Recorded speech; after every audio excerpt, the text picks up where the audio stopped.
அஸ்ஸலாமு அலைக்கும். Welcome to families favourite. பொதுவாகவே எந்த ஒரு நல்ல விஷயம் செஞ்சாலும் ஸ்வீட் எடுத்துக்கணும்னு சொல்லுவாங்க. ஸோ அந்த ஸ்வீட் ரெசிபி தான் இன்றைக்கி எப்படி செய்யலாம்னு பார்க்க போகிறோம். This video sponsored by mod app. உங்களுக்கு வீட்டிலேருந்து ஷாப்பிங் போக டைம் இல்லையா? கவலையே வேணாம். இந்த ஆப்பை உடனே இன்ஸ்டால் பண்ணுங்கள். வீட்டுக்கு தேவையான கிராசரி ஐட்டம்ஸ், ஃப்ரூட்ஸ், வெஜிடபிள்ஸ் எல்லாமே அவைலபிளாக இருக்குது. இப்போ ஆஃபரும் போயிட்டு இருக்குது. சீக்கிரமாக இன்ஸ்டால் பண்ணிக்கோங்க. இந்த ஆப்பை நீங்கள் ப்ளே ஸ்டோர்லேயே இன்ஸ்டால் பண்ணிக்கலாம். இதோட லிங்க்கை நான் டிஸ்கிரிப்ஷனில் கொடுத்துருக்கேன். போய் விசிட் பண்ணி சீக்கிரமாக இன்ஸ்டால் பண்ணிக்கோங்க. இப்போ வாங்க சுவையான ரவா கேசரி எப்படி செய்யலாம் தான் பார்க்க போகிறோம். அதுக்கு ஃபஸ்ட்டு ஸ்டவ் ஆன் பண்ணிக்கோங்க. ஸ்டவ் ஆன் பண்ணிவிட்டு வானல் வச்சுக்கோங்க. வானல் நான் 1 கப் ரவா ஆட் பண்ணிக்கிறேன். நீங்கள் எந்த கப் வேணாலும் யூஸ் பண்ணிக்கலாம். அதில் 1 கப் கரெக்டாக மெஷர்மெண்ட் எடுத்து சேர்த்துக்கோங்க. கொஞ்சம் நல்லா லோ ஃப்ளேம்லேயே வச்சு இதே போல் வறுத்து எடுத்துக்கோங்க. கொஞ்சம் லைட்டாக கலர் சேஞ்ச் ஆனால் போதும். இப்போ நம்ம வேறு பாத்திரத்தில் மாற்றிடலாம். அது கொஞ்சம் ஆறட்டும். நெக்ஸ்ட்டு மறுபடியும் அதே வானலில் நான் 2 டீஸ்பூன் நெய் ஊற்றிருக்கேன். அதில் நான் பாதாம் இந்த மாதிரி சின்ன சின்ன பீஸாக கட் பண்ணி போட்டிருக்கேன். அப்புறம் ட்ரை கிரேப்ஸ் ஆட் பண்ணியிருக்கேன். உங்களுக்கு முந்திரி வேணால் முந்திரி ஆட் பண்ணிக்கலாம். அது உங்கள் இஷ்டம். இப்போ அதே பாத்திரத்தில் தண்ணி ஆட் பண்ணிக்கலாம். 1 கப் ரவாக்கு 3 கப் தண்ணி எடுக்கணும். ஸோ நான் 2.5 கப் தண்ணி எடுத்துகிட்டு 1/2 கப் அளவுக்கு காய்ச்சின பால் ஊற்றிக்கிறேன். இப்போ நல்லா மிக்ஸ் பண்ணிக்கோங்க. ஃபுட் கலர் நான் ஆட் பண்ணியிருக்கேன்.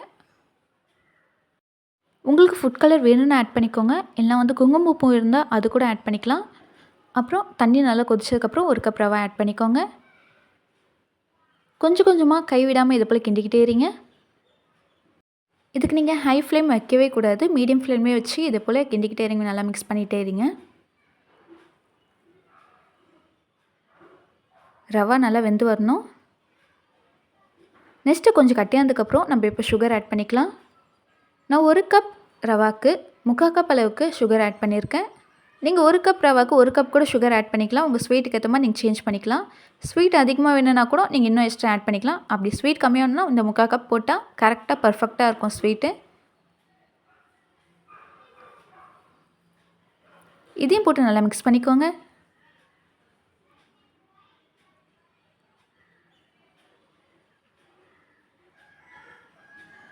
நல்லா கை விடாமல் இதை போல் மிக்ஸ் பண்ணிகிட்டே இருங்க.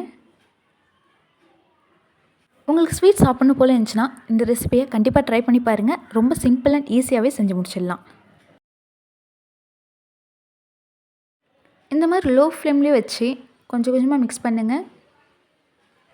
இப்போ நான் நெய் 2 டீஸ்பூன் அளவுக்கு ஊற்றிக்கிறேன். உங்களுக்கு நெய் அதிகமாக வேணால் இன்னும் கொஞ்சம் கூட ஆட் பண்ணிக்கலாம். அதையும் போட்டதுக்கப்புறம் நல்லா மிக்ஸ் பண்ணிக்கோங்க. இப்போது நட்ஸ் ஆட் பண்ணிக்கலாம். அதையும் ஆட் பண்ணிட்டு நல்லா மிக்ஸ் பண்ணிக்கோங்க. எந்த ஸ்வீட் பண்ணாலும் கொஞ்சம் சால்ட் போட்டால் தான் டேஸ்ட் எடுத்து கொடுக்கும். ஸோ கொஞ்சம் சால்ட் போட்டுக்கிறோம். அப்புறம் லாஸ்ட்டாக 2 டீஸ்பூன் அளவுக்கு நான் எண்ணெய் ஊற்றிக்கிறேன். அப்போ தான் இன்னும் சாஃப்ட்னஸ் கொடுக்கும். உங்களுக்கு எண்ணெய் வேணான்னா நீங்கள் நெய்யை ஆட் பண்ணிக்கலாம். இப்போ ரொம்ப சுவையான சாஃப்டான ரவா கேசரி ரெடி ஆகிடுச்சு. நீங்கள் இந்த ரெசிபியை கண்டிப்பாக ட்ரை பண்ணி பாருங்கள். ட்ரை பண்ணி பார்த்துட்டு எப்படி இருக்குன்னு சொல்லிட்டு மறக்காமல் கமெண்ட் சொல்லுங்கள். இந்த வீடியோ உங்களுக்கு பிடிச்சிருந்துச்சுன்னா லைக் பண்ணுங்கள், ஷேர் பண்ணுங்கள் அண்ட் சப்ஸ்கிரைப் பண்ண மறந்துடாதீங்க. இந்த மாதிரி மோர் வீடியோஸ் உங்களுக்கு வேணும்னா பெல் ஐக்கானையும் ப்ரெஸ் பண்ணிடுங்க. டட்டா, பை பை, அஸ்ஸலாமு அலைக்கும்.